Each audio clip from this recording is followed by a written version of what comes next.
Harry's wife. I kissed Harry, and I liked it. I'm not talking from personal experience, of course. Goodness me, no. But somebody else kissed Harry, and she liked it. We'll find out who that is in just a few moments. This revolves around the ex. There are two issues when it comes to the question of the ex. There are, of course, the former intimate partner primary sources of the narcissist, the exes, that are invariably painted black and white dependent upon what else is going on in the fuel matrix.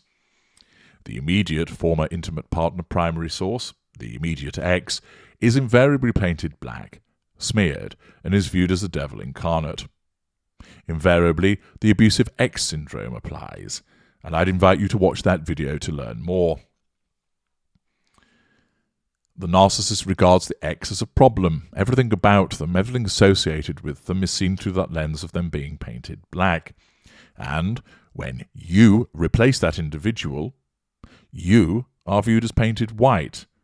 And you are invariably conned into believing that this new wonderful person that you're in a relationship with was treated very badly by their ex, that they've been damaged as a consequence of it, eliciting your empathic traits of compassion and decency and kindness and caring, etc. And you're hooked on the basis of wanting to protect this poor unfortunate who has been taken in and chewed up and spat out by this abusive ex. Of course, later on, you realise that invariably it's a load of nonsense. But we're not going to be dealing with the ex of the narcissist here, but rather the ex of the current intimate partner primary source. This is a problem. You are meant to come to the party, in terms of your involvement with the narcissist, unblemished, virginal, having never had a relationship, never so much as held hands with anybody else. Naturally, of course, such a view is unrealistic. Most people will have had prior relationships when they meet somebody else, and it's one of those things that goes with the territory. Invariably, of course, the fact that you have had exes is a problem for the narcissist. Because if you're talking about them, you are not talking about the narcissist, and that's a threat to control, and you're wounding the narcissist.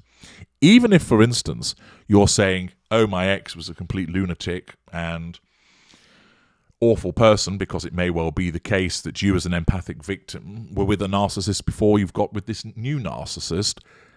The new narcissist isn't interested in hearing about your relationship. Of course, during seduction, they will feign interest. Oh, you poor thing, that must be awful for you. And they'll exhibit false compassion when you talk about all of the unpleasant behaviour that has been meted out to you by your ex. But the narcissist isn't truly interested. All that's happening is that the narcissism is compelling that narcissist to appear to care for you for the purpose of drawing you in during the golden period. Thereafter, during devaluation, if you happen to bring up the bad behaviour of your ex, you'll probably be told that you deserve to be treated that way because, after all, you are now being viewed as an unreliable and traitorous appliance. If, of course, you are comparing the narcissist to your ex and doing so in favourable terms, then all is good. You are talking about your current relationship with the narcissist and saying, oh, I'm so happy I'm with you, unlike the situation with my ex. She was awful and controlling, but you're wonderful. You're giving pure positive fuel to the narcissist, and the comparison, favourably, is going to be met with approval. But where you're just talking about your ex, if you happen to mention the fact that, yes, my ex, she was really good looking, the narcissist isn't interested in that. You're wounding the narcissist by talking about the ex. You're not allowed to do that. And therefore, you're causing a threat to control, which will result in the narcissist having to take action against you. It might be by just dismissing what you're saying. That's all well and good, but let's do this instead. Or, why do you keep bringing up your ex? Do you still fancy her or something? You're still obsessed with her. You're always talking about her, even though this, of course, is the first time that you may well have any mentioned this particular ex, but it's labelled as if you're doing it all of the time, which is, of course, a exaggeration which is being utilised by the narcissist and is a twisting of the truth, which is being done to belittle you, put you down and devalue you so that you apologise, shut your mouth and get back to talking about the narcissist. You, as the victim of the narcissist, not allowed to have exes. It's as if you ought to appear pristine, fresh, box fresh, having never been near anybody else. And therefore, the news that has occurred where, although it's Prince Harry not talking about it, but somebody else, and it's being published, should it come to the attention of Harry's wife, and invariably these things do, as we know, she does keep an eye on the press to quite a level of detail, this is going to cause a problem for her. First of all, let's have a look at what the article states, and then what would be the reaction of Harry's wife and how would it make her feel if she was to read this. The article is in something called Markle.com and states, Prince Harry's former lover reveals the seductive details of their first kiss. Prince Harry tied the knot with Harry's wife back in May 2018, officially putting an end to his time as a single man. Before he was happily married, and that's written in inverted commas, the prince was well known for enjoying a good night out as well as being a bit of a player. In fact, Harry went through a phase in his early 20s when he had a bit of an eye for an older woman. Back when he was just 21, he had a brief relationship with former reality star Catherine Omaney, who at the time was 34 years old with 2 children. Omaney recently spoke to the Sun newspaper and shed some light on their brief romantic stint together. The now 51-year-old explained how Harry gave her the best snog of her life, and that she still hasn't shared such a passionate kiss with anyone since. The former reality star revealed that she and the prince used to meet in private bars in upper-class areas of London, such as Chelsea and Kensington, and that one night back in 2006, things got a little bit tasty. After boozing together in a bar in Chelsea, the two headed back to one of Harry's friends' flat in Chelsea. As the night continued, the two got increasingly cosy. We got into the bath with our clothes on, and one of our friends took a photo on my phone, she explained to the British tabloid. After more giggling and a bit of play fighting, Harry eventually reached in and gave Omaney a passionate kiss. It was then that he lifted me by my waist off the floor and held me against the wall, disclosed Omaney. After the encounter, the pair met several more times, which included another passionate kiss. But it's not revealed whether he got tops or whether she gave him a hand job. But once the press got hold of the story, any possibility of a relationship was blown out of the water. The pair saw each other several years later at a polo event in Barbados, which, as divulged by Omaney, was a nice re-encounter.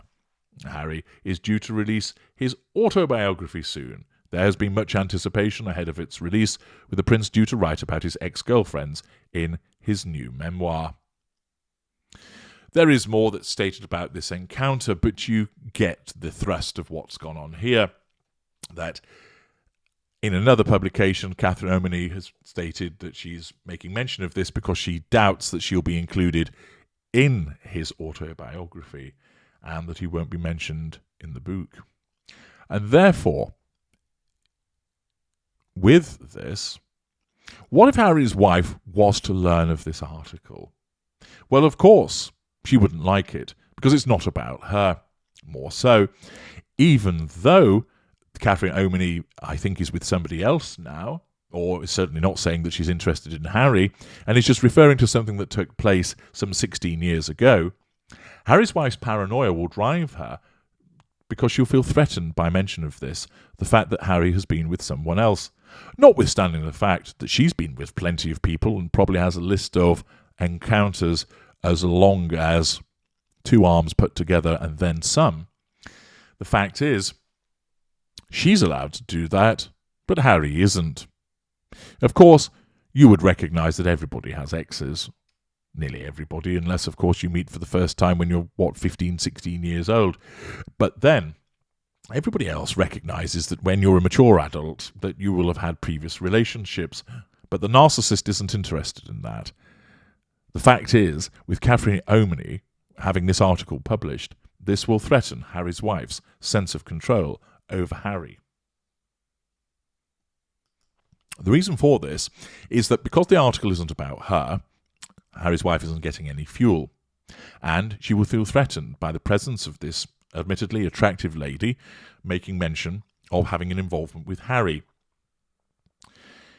And it isn't because there's any real threat that's there. It's not like Harry's going, oh yeah, she got great tits, you know.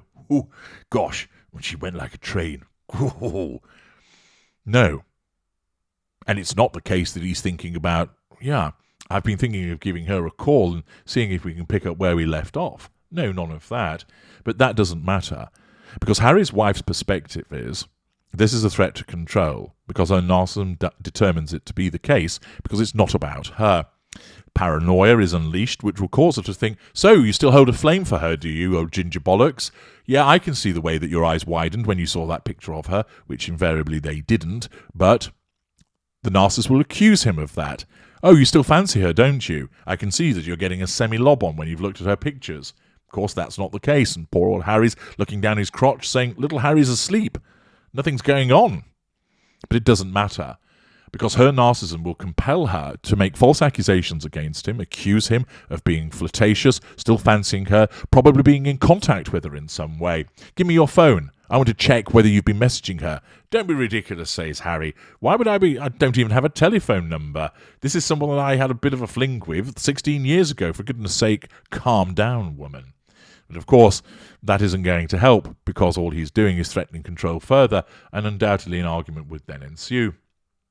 Harry's wife will feel threatened by this article were she to read it, and would undoubtedly, because Ginger Bollocks is in sustained devaluation, turn and give him something of a lashing, issuing false accusations of him still fancying this person, being in contact with them, demanding confirmation that there's nothing going on, etc., until Ginger Bollocks demonstrates that he is under control, and that threat to control then passes. The X of the intimate partner primary source, any of them, is a problem for the narcissist, and that problem manifests as a threat to control which must be put down. I'm H.G. Tudor. Thank you for listening.